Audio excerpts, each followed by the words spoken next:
This is All Ships Follow Me by Mieke Eerkens, Part 3, Coming Together, Chapter 13. Lost my 13. Give me a second. Okay, Chapter 13, Immigrants. Antwerp, Belgium, September 26th, 1950. The MS Edam is loaded up in the harbor of Antwerp. Wind shipping under a clouded sky. Chef is a group of young men and women standing on the quay waiting to boat. Chef's parents, my grandparents, are there to see their son off. My grandfather holding his fedora from blowing off as he gives his son his last words of advice and presses an envelope of guilders into his hand. To start you off when you get over there. My father is now a young man of 19, and he shakes his father's hand. My grandmother hugs her son and kisses his cheek. We will miss you, but I know you're going to do great out there. Make sure to write. The gangway is lowered. My father and the other travelers walk up to the ship. This ship has come from Rotterdam, but Dutch maritime laws forbid passengers to travel on a freight ship. Belgium has no such laws, though so Chef has traveled to Antwerp for a cheap ticket as one of 50 passengers allowed to bunk in the makeshift quarters below decks. Destination, New York City.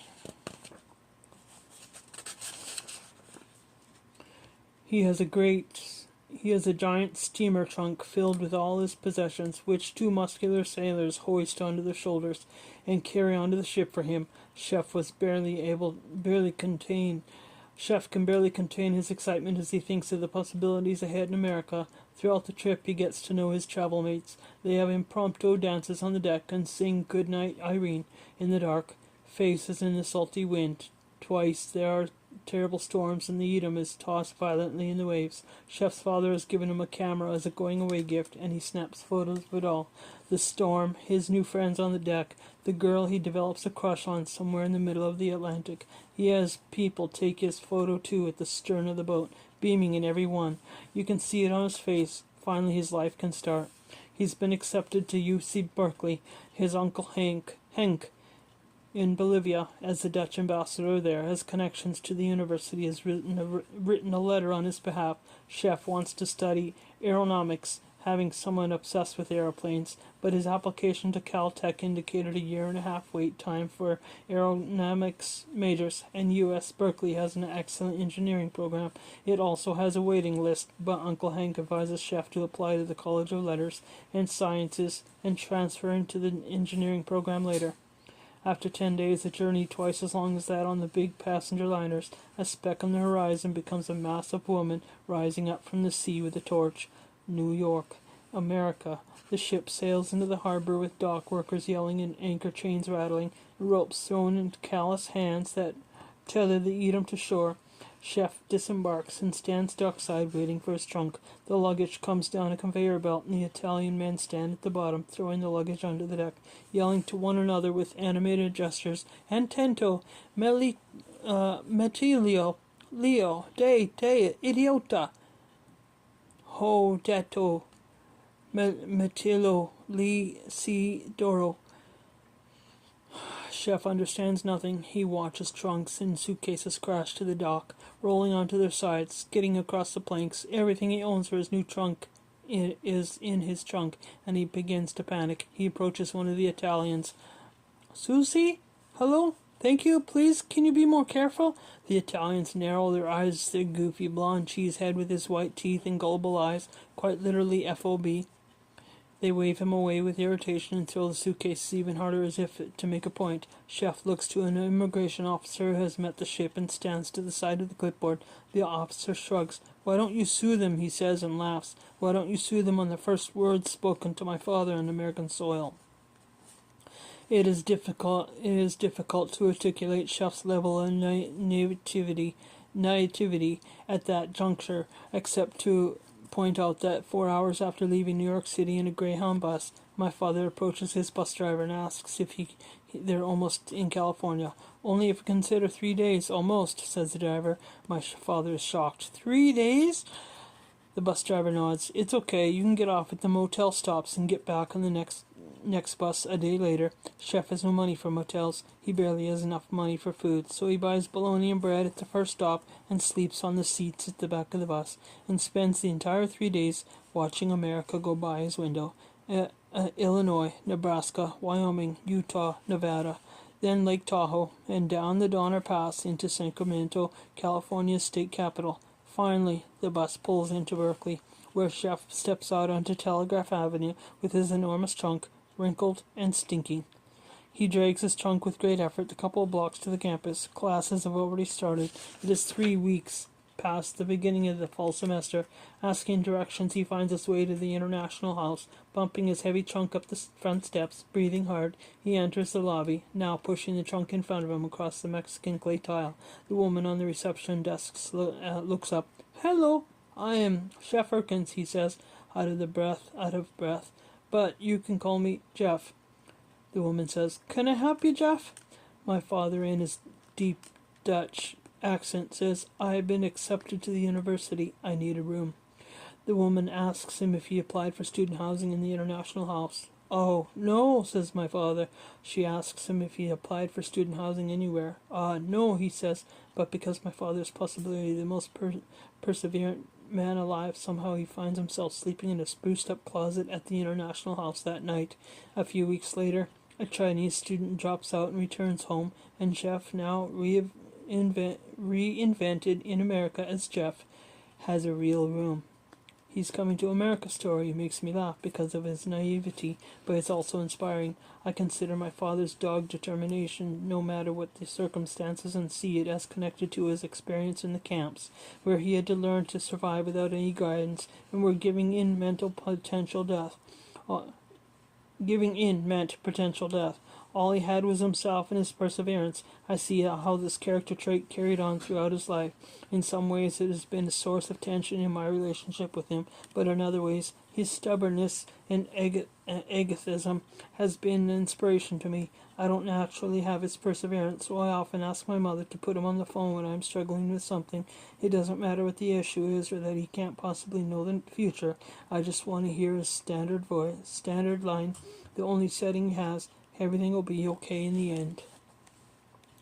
Jeff has finally arrived at Berkeley, but classes have already started, so he enrolls in UC Extension Math classes for the first semester to get started on his requirements. He takes English lessons to improve his English. He also gets the first of what he will be many jobs, this one of Cutter Laboratories, a pharmaceutical company that reduces anthrax, cholera, and polio vaccines, where he works on the assembly line, recycling blood plasma supplies. Later, Cutter Laboratories will be at the center of an incident which live polio virus is mistakenly released in a vaccine instead of inactivated virus, and 40,000 people contract polio as a result.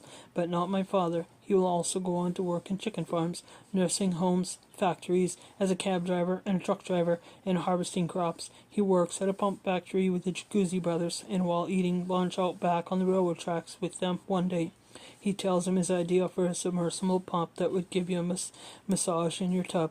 To this day, he says that it is possible that the Jacuzzi brothers used this idea, and we could have millionaires soaking in Eerkensons.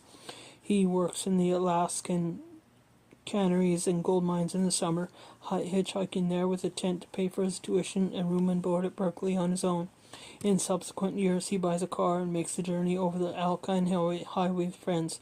On one occasion, this leads to his share a small cottage in Fairbanks with, unbeknownst to him, a dangerous fugitive from Chicago who was apprehended by the Fairbanks PD. On holiday breaks, Jeff stays in Berkeley while others go home to visit their families. He's invited to have Thanksgiving dinner at the house of the Dutch consul and doesn't find it at all odd when it's just him and the consul at a candlelit table, or when the consul plays jazz and pours him a brandy afterwards and sits next to him on the couch, where he asks Jeff to tell him about himself. It isn't till the consul leans in with a hand on his knee that the pieces connect and an awkward stammering of misunderstanding occurs. This is the naivety of Jeff Eerkens in his first years in America. If naive, he is also determined, working doggedly through his bachelor's degree, transferring to the engineering program as planned. By then, however, he has other plans besides aeronautics.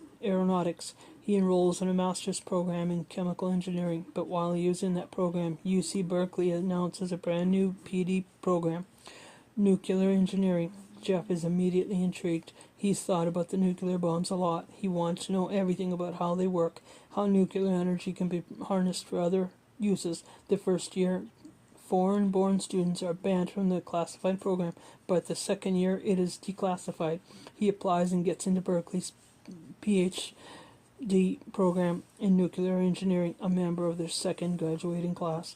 My father and I have discussed at length the fact that his interest in nuclear energy probably comes from the fact that the nuclear bomb saved his life in a perverse way.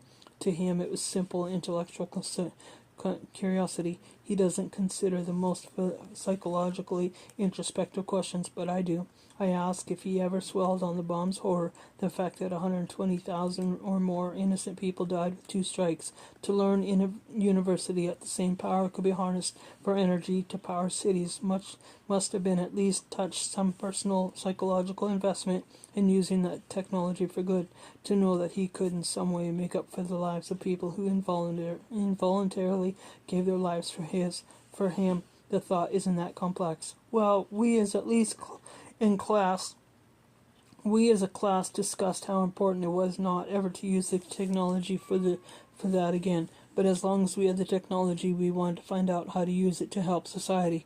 I wrote about non-proliferation. There was a lot of non-proliferation groups and efforts established then. The one thing that doesn't go so well for Jeff in America is love, but he keeps trying. He is lonely. He wants a wife. The American women think he's funny. The American women think he's funny and they enjoy dancing with him, but he struggles to get close to any of them. There is a cultural disconnect. Always a pragmatic problem solver who persists until he succeeds. He approaches this problem the same way. He asks his little brother Keith, senior in high school back in Holland, who the cutest and most outgoing girl in his class is, and in 1953, when he goes home on summer holiday, he goes on a few dates with this girl, Agnes. By the time he leaves a couple of months later, she's agreed to be his wife. They have an engagement party in EFD,